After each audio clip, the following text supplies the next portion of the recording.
Hello beautiful, welcome back to Nat's Beautiful Life. Today I'm going to be doing a video about some of the things that I have noticed that successful people do and things that I notice that they do not do. If you hear a little rattling in the background, it's my dog chewing on a Frisbee. That's the only way I can keep everyone quiet. Alright, so I wanted to do a little differently because I know you can go and find a lot of videos about stuff successful people do, you can read books and all this stuff, but I wanted it to be things that I've actually noticed, I've actually seen in people, things that they do that make a difference in their days and all of that. And I was looking at the list, I kind of wanted to do like 5 they do, 5 they don't, but then it wound up being like some are personal things they do, some are professional things they do, and then I have things they don't do, which are personal and professional. So here we go. 10 things successful people do and 5 things they don't. I'm going to run through the list, give a little bit of explanation on everything, but on my blog, natashamedina.com, and I will put the direct link to the direct blog down below. I will elaborate a little bit more, so go check that out. Alright, so the very first thing on my list here that successful people do is they get up at a certain time each morning or around the same time every morning, and they have a little bit of a morning routine. That morning routine kind of catapults them into their day and it gives them a little bit more of an incentive to get up. It gives them some me time and preps them for their day. So the other thing is, and we'll come back and tie it all together, the second thing is they get enough sleep at night and they take care of themselves.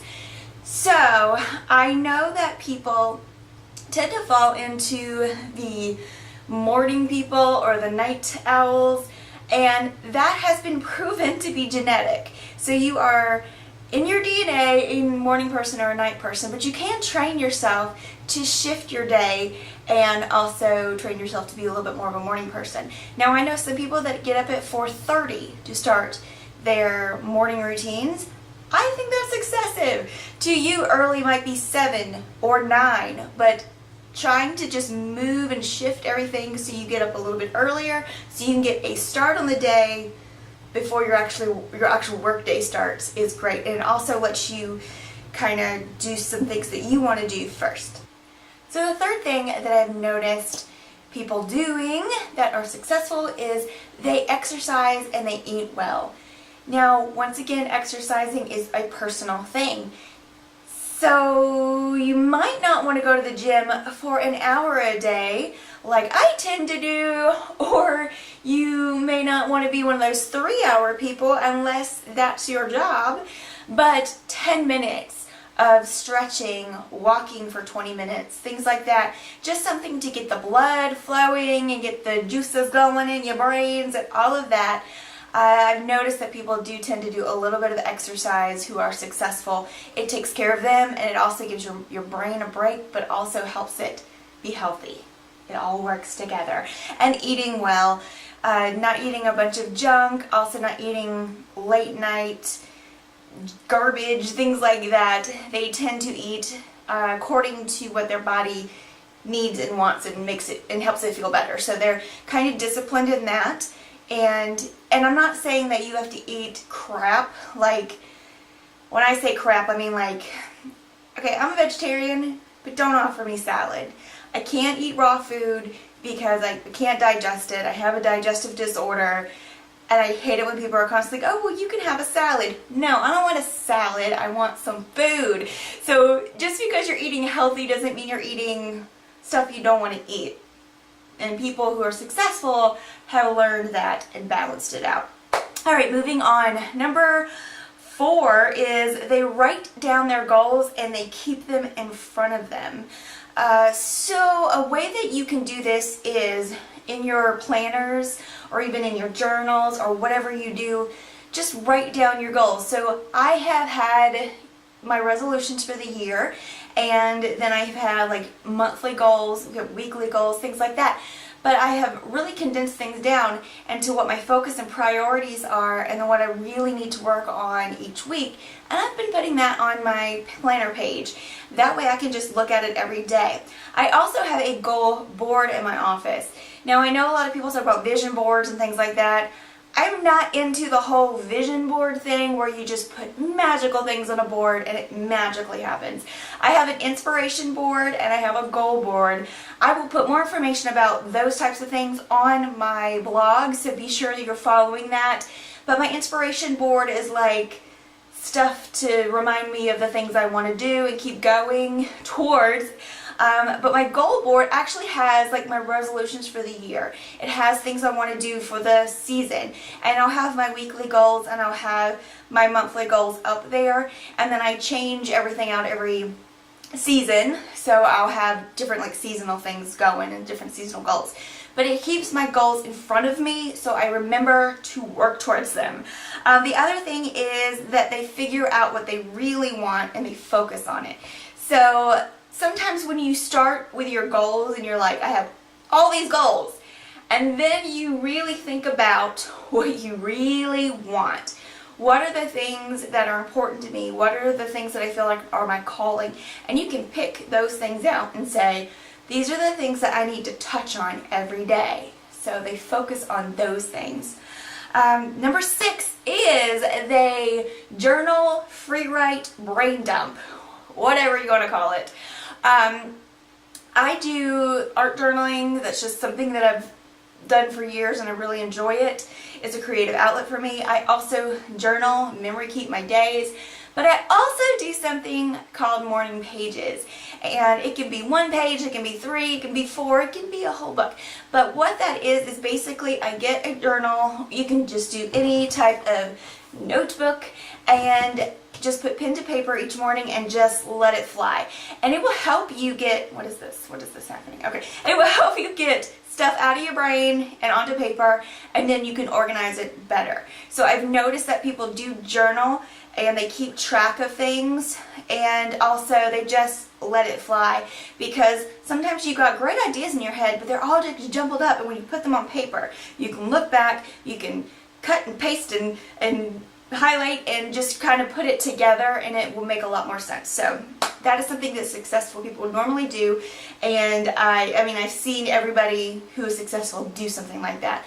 They also do a brain dump. I like to refer it as a brain vomit because to me it just sounds better. But brain vomit is just whenever a thought pops into your head, or you have an idea, or all the things that you may need to do this week or month or year, and you just write it all out. And you can do it in list form, whatever, journal it. It's all gonna, you could all use it as the same thing, but it really,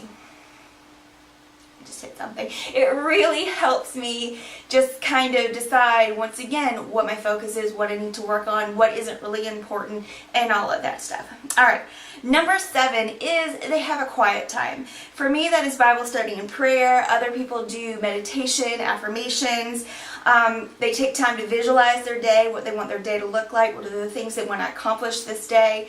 But they have just, 10 to 15 minutes at least of just quiet time and focus, and just letting their brain just get together, set their mind, and get themselves ready for the day.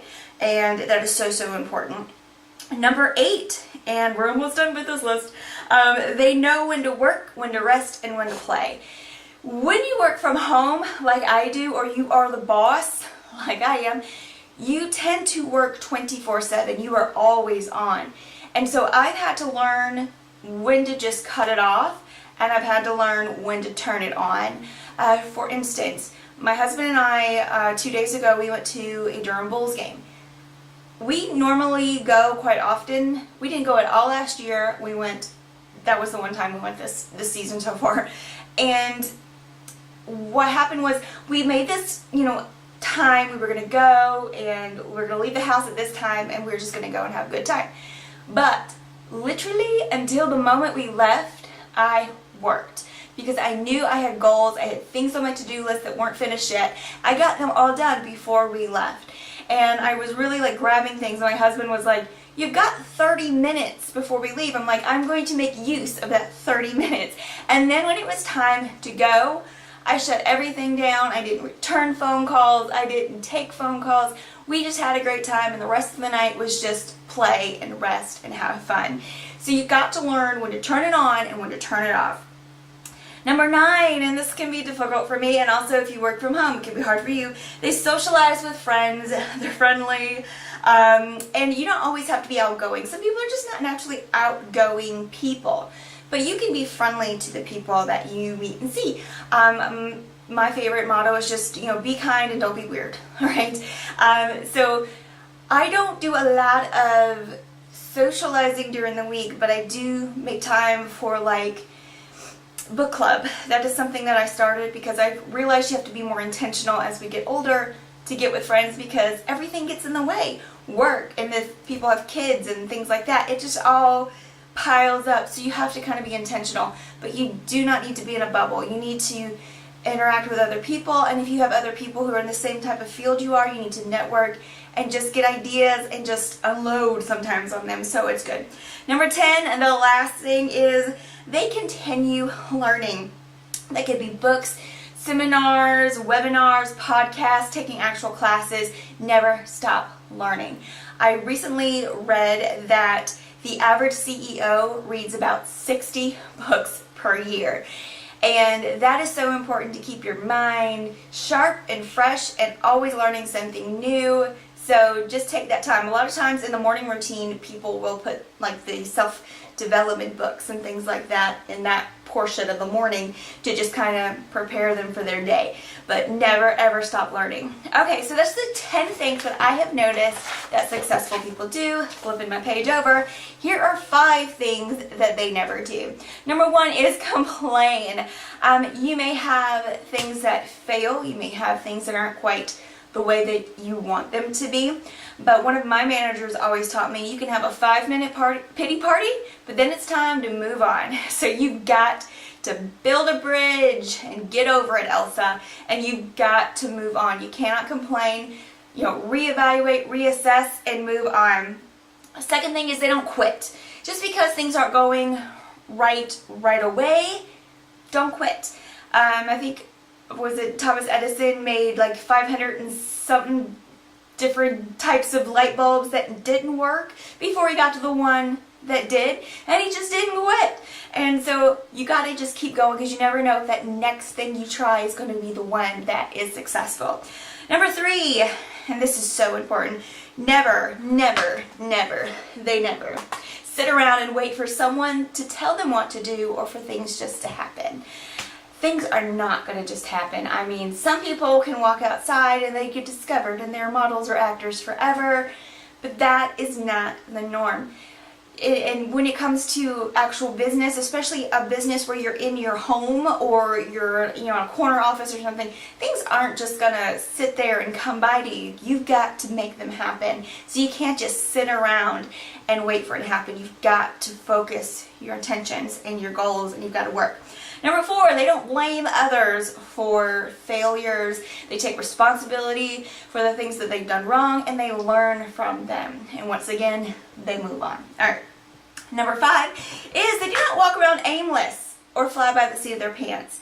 Now, you've got to make plans and goals, and you've got to set a deadline and say, I want to get everything done on this particular project or this portion of the project by this time. You can't be aimless about it, because it will just keep going. You can't work without a deadline. You can't work without a plan. You've got to have those things. Now, when you are starting a new business, let's say you're in direct sales or something, you literally are flying by the seat of your pants because you don't know what you're doing yet. You're just working. That's okay. That is what you're supposed to do when you get started. But when you move up, and let's say you want to head towards management and your team is growing and all of this stuff, your current manager can't do everything for you forever. You got to start stepping up and being more focused. And I think that is kind of the word for successful people. They focus. They know what they want to focus on, and they keep working towards it. So the conversation continues on my blog. natashamedina.com. I hope this video is not really long. That wasn't my intention, but I think these are really great advice points for you guys. And if there's something in your life you want to change, you can't do all 10 things at once, because then you're just going to be overwhelmed and it's not going to work. So pick a couple of things, 1 or 2 here, and focus on that. Maybe 1 a week, 1 a month, and you'll start to work it all together. All right, if you have any questions, leave anything you have for me in the comments below. And thank you guys so much for watching, and I will see you in my next video. Have a great day, gorgeous.